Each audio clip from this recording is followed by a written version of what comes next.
Hello students, ఈ వీడియోలో మనం class 10th subject English worksheet 2 గురించి డిస్కషన్ చేసుకోబోతున్నాం. ఈ వర్క్షీట్లో 3 సెక్షన్స్ ఉంటాయి. మొదటి 2 సెక్షన్స్లో 27 మల్టిపుల్ చాయిస్ క్వశ్చన్స్ ఉంటాయి. అవి రీడింగ్ కాంప్రహెన్షన్, వొకాబులరీ అండ్ గ్రామర్ను బేస్ చేసుకొని ఇస్తారు. థర్డ్ సెక్షన్ హోమ్ అసైన్మెంట్ ఉంటుంది, అంటే మనం క్రియేటివ్ రైటింగ్ రాయవలసి ఉంటుంది. ఇప్పుడు మొదటి సెక్షన్ గురించి డిస్కషన్ చేసుకుందాం. Reading comprehension. Read the following passage from lesson true height. True height lesson నుంచి ఒక ప్యాసేజ్ ఇచ్చాడు. ఈ ప్యాసేజ్ను బేస్ చేసుకొని 7 మల్టిపుల్ చాయిస్ క్వశ్చన్స్ను కింద ఇచ్చాడు. వాటికి ఆన్సర్స్ను మనము ఈ ప్యాసేజ్ తర్వాత చేద్దాం. As long as Michael could remember, he had always dreamed of flying. Michael's mother read him numerous stories about flying when he was growing up. Her stories were always the one that described the land from a bird's eye view. Her excitement and passion for details made Michael's dream full of color and beauty. Michael's had this one recurring dream. He would be running down a country road. He could feel the rocks and chunks of dirt at his feet. As he raced down the golden line wheat field, he would always outrun the locomotive passing by. He would begin soaring like an eagle. ఈ first పేరాగ్రాఫ్లో writer ఏం చెప్తున్నాడంటే, మైకేల్కు ఊహ తెలిసినప్పటి నుంచి ఆయన ఎక్కువగా ఫ్లయింగ్కు సంబంధించినటువంటి కళలను కనేవాడట. దీనికి తోడు మైకేల్ యొక్క మదర్ ఈ ఫ్లయింగ్కు సంబంధించినటువంటి స్టోరీస్ని ఎక్కువగా చదివేదట. ఆ స్టోరీస్ అన్నీ మైకేల్కు ఎలా చెప్పేదంటే బర్డ్స్ ఐ వ్యూలో, అంటే ప్రతి అంశాన్ని క్షుణ్ణంగా వివరించి చెప్పేదట. ఇంకా ఆమె ఆ స్టోరీస్ని చెప్పేటప్పుడు నార్మల్గా కాకుండా ఒక గొప్ప ఎగ్జైట్మెంట్ తోటి, ప్యాషన్ తోటి చెప్పేదట, ఇంట్రెస్ట్ తోటి చెప్పేదట. ఆ విధంగా చెప్పే కల్లా మైకేల్కి ఏమనిపించేదంటే తన కళలన్నీ కలర్ఫుల్గా అనిపించేవట, అంటే గొప్పగా అనిపించేవట. దీనికి తోడు మైకేల్కి ఎప్పుడు ఒక కళ వస్తూ ఉండేదట, రికరింగ్ డ్రీమ్ వస్తూ ఉండేదట. అదేంటిదంటే తను అలా విలేజ్లో కంట్రీ సైడ్ పరిగెత్తుకుంటూ వెళ్తున్నప్పుడు తన పాదాలకు ఆ రాళ్ళు తగులుతున్నట్టుగా, వాటి యొక్క స్పర్శ, అదేవిధంగా డస్ట్ అంటుకుంటున్నట్టుగా, ఇంకా ఆ వీట్ ఫీల్డ్ నుంచి పరిగెత్తుకుంటూ వెళ్తున్నట్టుగా, అది కూడా ఎంత స్పీడ్గా అంటే లోకోమోటివ్ ట్రైన్స్ని కూడా క్రాస్ చేసి తను ముందుగా వెళ్తున్నట్టుగా ఫీల్ అవుతూ ఉండేవాడట. ఇంకా ఆ ఆకాశంలో ఒక ఈగల్లాగా చాలా ఎత్తుకు ఎగురుతున్నట్టుగా ఇటువంటి కళలు ఆయనకి ఎప్పుడు వస్తూ ఉండేవట. Where he flew would always coincide with his mother stories. His dad on the other hand was not a dreamer. Bedstone was a hardcore realist. He believed in hard work and sweat. His motto, if you want something, work for it. అతను ఎగురుతూ ఉన్నప్పుడు వాళ్ళ mother చెప్పినటువంటి స్టోరీస్లో ఏవైతే sceneries ఉన్నాయో ఆ విధంగా feel ఇతనికి అనిపించేదట. ఇంకా వాళ్ళ ఫాదర్ గురించి కనుక చెప్పుకుంటే ఆయన ఎటువంటి వాడట, డ్రీమర్, అంటే ఉత్తిగా కళలు కనేవాడు కాదట. ఆయన ఒక రియలిస్ట్, అంటే వాస్తవాలను నమ్మేటువంటి వ్యక్తి, ఇంకా కష్టాన్ని నమ్ముకున్నటువంటి వ్యక్తట.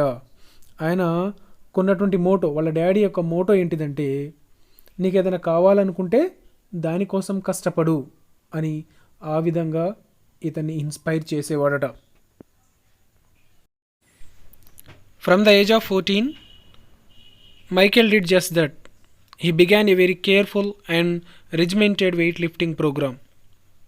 He worked out every other day with weights, with some kind of running work on the alternative days. The program was carefully monitored by Michael's coach, trainer, and father.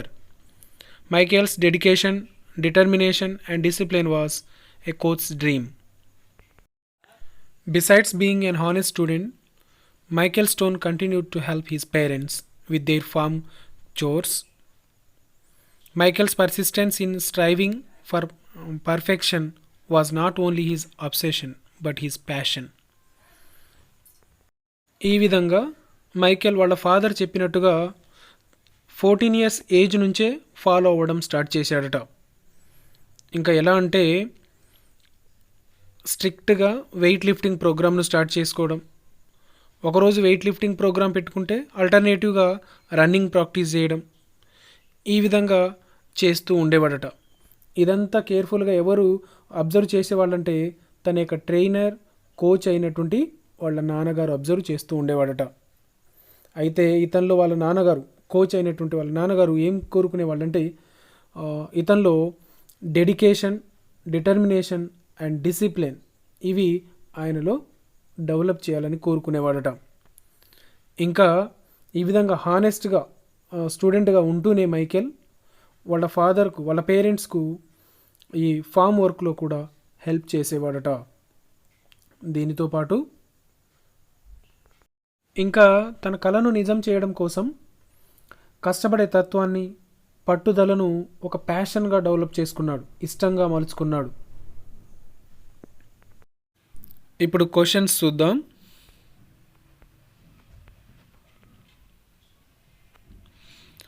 Now answer the following questions. Each question has 4 choices. Choose the correct answer. First question. What was Michael's recurring dream? Michael యొక్క recurring dream ఏంటిది? ఆయనకు తరచుగా వచ్చేటువంటి కళ ఏంటిది? A, to fly over the beautiful landscape and country roads. B, running over the rivers. C, to fly over the houses. D, to fly over the trees. Correct ఆన్సర్ను select చేయండి.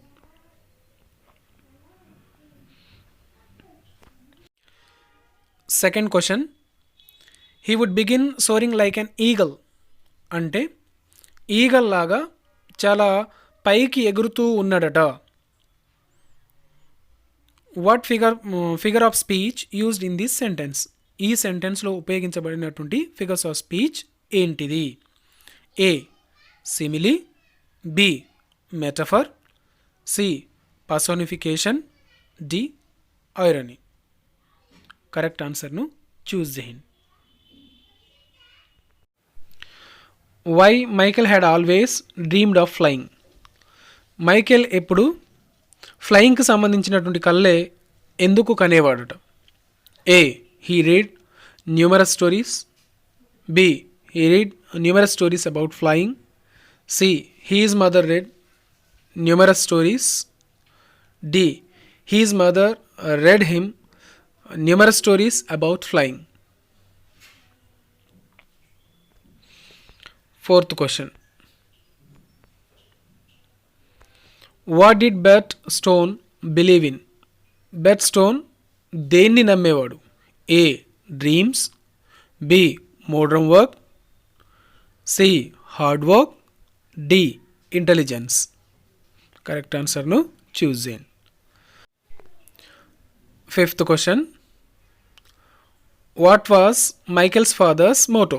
Michael's father యొక్క motto ఏంటిది? ఆయన నమ్మినటువంటి సిద్ధాంతం ఏంటిది? A, if you want something dream for it. B, if you want something manage for it. C, if you want something work for it. D, if you want something do not work for it. Correct ఆన్సర్ను choose చేయండి. Sixth question. Which of the following is the true statement according to the passage? ఆ passage ప్రకారము ఈ క్రింది వాటిల్లో true statement ఏది? A, Bet Stone was a hard core realist. B, Bet Stone was the father of Michael Stone. C, Bet Stone was the trainer and coach to Michael Stone. D, all the above. Okay, very simple question. Choose the correct answer. 7th question. By whom was Michael Stone influenced much? Michael Stone ఎవరి వల్ల బాగా influence అయ్యాడు? A mother, B father, C mother and father, D others. Okay, correct ఆన్సర్ను choose చేయండి. Now question number from 8 to 12.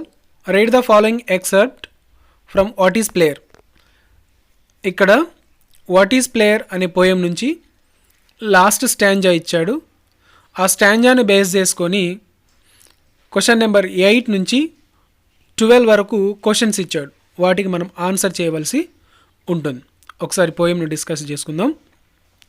A player is one who has a strong and sensible mind. Player అంటే ఎవరంటే ఒక strong and sensible mind ఉన్నటువంటి వాళ్ళను మనము ప్లేయర్గా చెప్తాం. అంటే గెలుపోటములను సమానంగా స్వీకరించేవాడే ప్లేయర్గా చెప్తాం. ఇంకా never pandering about failing. Pandering mean thinking. దేని గురించి గడిచిపోయిన ఓటమి గురించి ఆలోచిస్తూ ఉండకుండా ఓన్లీ కాంటెంప్లేటింగ్ ప్రివైలింగ్. ప్రస్తుతం ఉన్నటువంటి పర్టికులర్ సిచ్యువేషన్ గురించి ఆలోచించేవాడే నిజమైనటువంటి ప్లేయర్. Contemplating mean consider. ఇంకా ప్రివైలింగ్ అంటే పర్టికులర్. ఇంకా a player is one who doesn't chicken out. అంటే కష్ట సమయాల్లో ఉన్నప్పుడు కూడా తమ టీమును ముందుకు తీసుకెళ్లేవాడే నిజమైనటువంటి player. Doesn't chicken out mean అక్కడ ఉన్నటువంటి ఆ కష్ట సమయంలో ఉన్నప్పుడు భయంతో నేను ఇది చేయలేను అని పారిపోయేవాడిని మనం ప్లేయర్ అని చెప్పము. ఆ సమయంలో కూడా తన మ్యాచ్ని, తన టీంను ముందుకు తీసుకెళ్లేవాడే player. Who wants to be in the game when everything counts. ఇంకా ఒకళ్ళ తర్వాత ఒకళ్ళు ఓటమి పాలవుతున్నప్పుడు భయపడి వెళ్ళకుండా ఆ కష్టాల్లో ఎదురీదుతూ మ్యాచ్ విజయానికి, ఆ టీం విజయానికి పాటుపడేవాడే, ఆ టీంలో అప్పటికీ ఉండేవాడే నిజమైనటువంటి player. Now that is a true player. So ఇటువంటి లక్షణాలు కలిగినటువంటి వ్యక్తిని, స్ట్రాంగ్ సెన్సిబుల్ మైండ్, ఇంకా హూ డజంట్ చికెన్ అవుట్, ఈ విధంగా ఇటువంటి మంచి మంచి లక్షణాలు కలిగినటువంటి వ్యక్తులను మాత్రమే మనం ప్లేయర్ అని చెప్తాం. అతనే నిజమైనటువంటి ప్లేయర్. ఇప్పుడు క్వశ్చన్స్ అండ్ ఆన్సర్స్ చూద్దాం. Now answer the following questions. Each question has 4 choices. Choose the correct answer. 8th question. What is meant by contemplating? Contemplating ante ardham emiti? A. Leave. B. Complain. C. Considering. D. Determine. Choose the correct answer. 9th question. How should a player be? Player అనేటువంటి వాళ్ళు ఎలా ఉండాలి? A sensible and strong, B sensitive, C powerful, D determine. Okay. 10th question. What does the phrase chicken out mean? Chicken out అనేటువంటి phrase యొక్క అర్థం ఏమిటి? A decide not to play because of fear, B overcome the fear, C drop out due to fear, D play nicely. Okay, select the correct answer.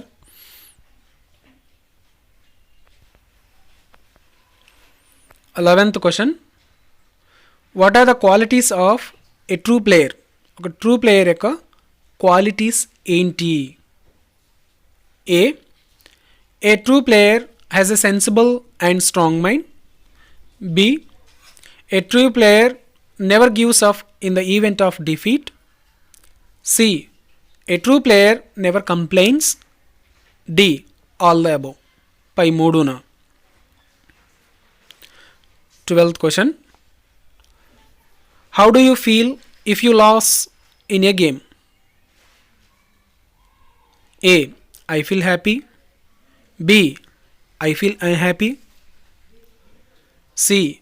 I take revenge. D. I treat success and failure as same.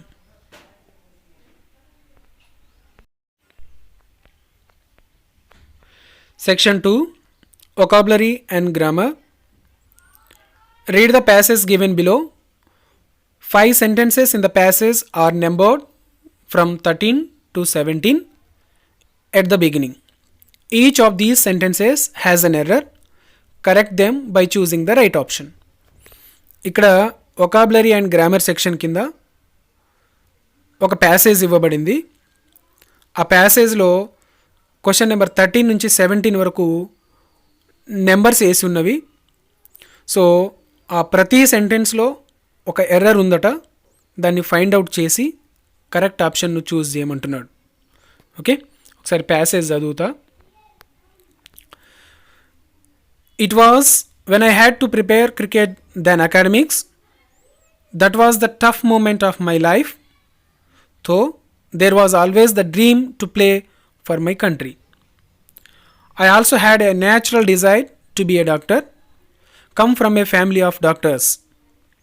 Lucky, my father gave me the complete freedom to choose any of the two.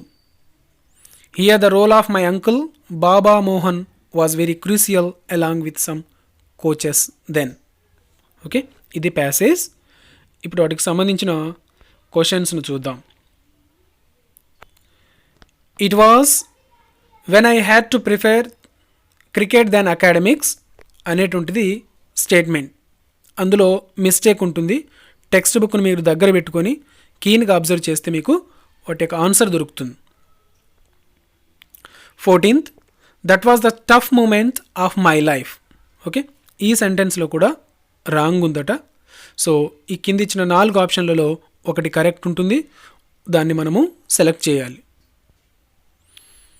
15th, I also had a natural desire to be a doctor. Come from a family of doctors. Okay, so choose the correct answer. 16th one, lucky, my father gave me the complete freedom to choose any of the two. Okay, so text బుక్ను observe చేసి correct ఆన్సర్ను select చేయగలరు. 17th question, here the role of my uncle Baba Mohan was very crucial along with some coaches then. ఓకే, ఈ సెంటెన్స్లో కూడా mistake ఉన్నది. Text బుక్లో ఉన్నటువంటి ఆ పారాగ్రాఫ్స్ను కీన్గా అబ్జర్వ్ చేయండి, మీకు ఆన్సర్ దొరుకుతుంది.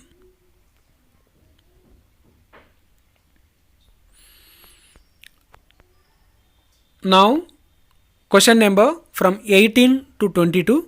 Read the following passage with blanks. Each blank is numbered. Fill up the blanks by choosing the right words from the multiple given under.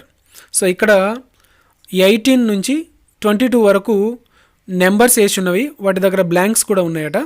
So ఆ బ్లాంక్స్లో మనం కరెక్ట్ వర్డ్ను చూస్ చేసి నింపమని చెప్తున్నాడు. ఒకసారి ఆ ప్యాసేజ్ను చదువుతా. Besides being an honest student, Michael Stone continued to help his parents with their farm. So, ఈ 18 బ్లాంక్లో A. రివార్డ్నా, B. కోర్స్నా, C. గిఫ్ట్నా, D. అబ్సెషన్నా. కరెక్ట్ వర్డ్ని సెలెక్ట్ చేయండి. Michael's persistence in striving for perfection was not only his 19. ఈ బ్లాంక్లో ఇచ్చినటువంటి ఆ 19 ఆప్షన్లో నుంచి ఒకటి సెలెక్ట్ చేయండి. ఏ. అబ్సెషన్నా, బి. ఫ్రీ డ్రీమింగ్నా, సి. చోర్స్నా, D.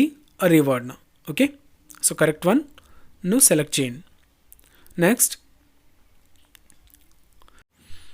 But his passion, Miller Stone, Michael's mother, wished that he could relax a bit more and be that dash little boy. So ఇక్కడ 20 బ్లాంక్లో ఏమేమి ఉన్నాయి options? A. Obsession, B free dreaming, C interrupted, D gift. So choose the correct answer. ఇది కూడా text book నుంచి ఇవ్వబడింది కాబట్టి text book దగ్గర పెట్టుకుంటే మీకు ఆన్సర్ ఈజీగా దొరుకుతుంది. Next, on one occasion she attempted to talk to him and his father about this, but his dad quickly dash 21. So 21లో ఏమేమి ఉన్నాయి ఆప్షన్స్ చూద్దాం, ఏం నింపాలను. A interrupted, B disturbed, C చోస్, డి రివార్డ్. సో కరెక్ట్ ఆన్సర్ను choose చేయండి. ఇవన్నీ టెక్స్ట్ బుక్ నుంచే ఇవ్వబడినాయి. సో టెక్స్ట్ బుక్ దగ్గర పెట్టుకుంటే మీకు వీటికి ఆన్సర్స్ ఈజీగా దొరుకుతాయి. Smile and said, you want something, work for it. All of Michael's walls today seem to be the dash for his hard work. So 22లో ఆప్షన్స్ ఒకసారి చూద్దాం. A gift, B reward, C obsession, D freedom. So ఇందులో correct ఆన్సర్ను choose చేసి fill చేయండి.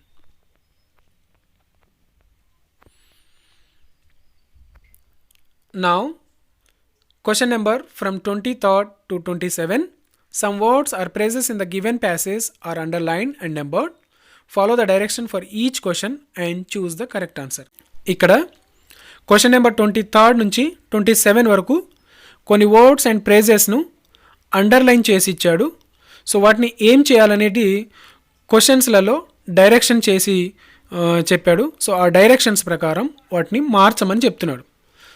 ఒకసారి passage చదువుతా చూడండి. The test remain the most memorable match to me. In fact the test series were very special for all the players for it. It was also the better and the most memorable series. That series gave us the confidence that we can be the best. Clearly that was the turning point of Indian cricket team it self. Okay, so ఇప్పుడు questions చూద్దాం. Replace the underline word with the correct one. ఇచ్చినటువంటి వర్డ్ను replace చేయమంటున్నాడు. అక్కడ two రాదు, two కాకుండా వేరేది ఏమొస్తుందో ఈ 4 ఆప్షన్లలో ఒకటి సెలెక్ట్ చేయండి కరెక్ట్ వన్.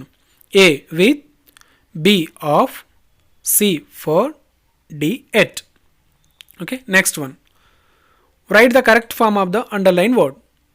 ఏం అండర్లైన్ చేశాడు 24thలో? వర్. అక్కడ వ కాకుండా ఏమొస్తుంది? A was, B is, C are, D has. Next 25th, write the word that is opposite in meaning of the underline word.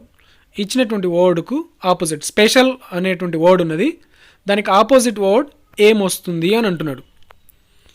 Great, Joy, C ordinary, D happy. Choose the correct answer. 26, replace the underline word with a suitable one. ఇక్కడ underline చేయబడినటువంటి వర్డ్కు అది కాకుండా suitable వర్డ్ను tick చేయమంటున్నాడు. 26, A good, B best, C special, D great. Next 27, use the right form of the underline word. ఇచ్చినటువంటి వర్డ్కు right ఫామ్ను select చేయమంటున్నాడు. కాకపోతే టెక్స్ట్ బుక్లో కూడా క్లియర్లీ అనే ఉన్నది, కానీ ఇక్కడ ఆప్షన్స్లలో క్లియర్లీ అని ఇవ్వలేదు.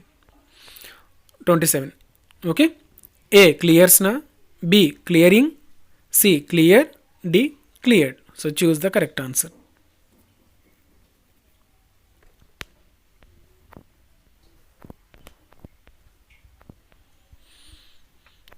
సెక్షన్ 3, ఇది హోమ్ అసైన్మెంట్కు సంబంధించింది.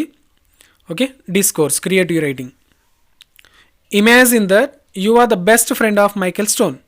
మీరు మైకేల్ స్టోన్కు బెస్ట్ ఫ్రెండ్గా ఊహించుకోండి. You are one of the viewers when Michael Stone won the national and international junior Olympics record. So మీరు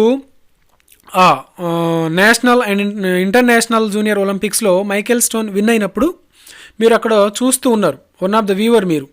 so now write a diary about the greatest moment of your friend and your feelings.